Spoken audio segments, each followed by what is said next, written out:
শ্রেয়া, অভিযান সকাল ৯টা থেকে শুরু হয়েছে, এখন পর্যন্ত চলছে। এখন আমরা আছি অনেকটা বাঁশখালী উপকূল, যেটি গভীর সমুদ্রে বাঁশখালী উপকূলে। এছাড়া আমরা কর্ণফুলী চ্যানেল থেকে শুরু করে একেবারে কুতুবদিয়া পর্যন্ত আজকে নৌবাহিনী তাদের যে অভিযান, সে অভিযান পরিচালনা করার কথা রয়েছে। অভিযানে আমরা নৌবাহিনী ঊর্ধ্বতন কর্মকর্তাদের পাশাপাশি যে মন্ত্রণালয়ের সচিব, তিনিও নিজে উপস্থিত আছেন। উপস্থিত থেকে তিনি অভিযান তদারকি করছেন। যদিও আমরা এখন পর্যন্ত যে অবৈধভাবে মাছ ধরার বিষয়টি এখন পর্যন্ত মেলেনি, এটি মূলত হয়েছে গেল বেশ কয়েকদিন ধরে নৌবাহিনী সারা দেশের উপকূলীয় এলাকাগুলোতে বিশেষ যে অভিযান, সে অভিযান তারা জোরদার করেছে।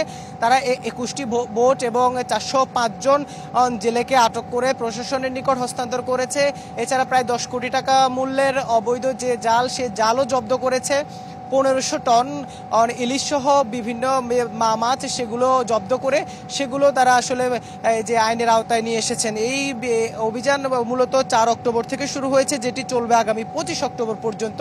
এবং 22 দিনের এই যে নিষেধাজ্ঞা, সেই নিষেধাজ্ঞার যেন কোনোভাবে যেন আসলে উপকূলীয় জায়গাগুলো, এলাকাগুলোতে অবৈধভাবে জেলেরা মাছ শিকার না করতে পারে, সেই জন্য স্থানীয় প্রশাসনের পক্ষ থেকেও কিন্তু নানা ধরনের তৎপরতা রয়েছে। তার মধ্যে জেলেদের যেন এই 22 দিনে তাদের যে খাওয়া সমস্যা যেন না হয়, সেই বিষয়টিও আসলে নজরে রাখা হয়েছে। সবকিছু মিলে বলতে গেলে অভিযান চলছে এবং আরও 2-3 ঘন্টা ব্যাপী এই অভিযান চলবে। সে অভিযানে একেবারে সর্বাত্মক তদারকি সেটি করা হচ্ছে, যেন ভরা মৌসুমে যেন মাছের কোনো সংকট না হয়, অবৈধভাবে যেন কেউ মাছ শিকার করতে না পারে।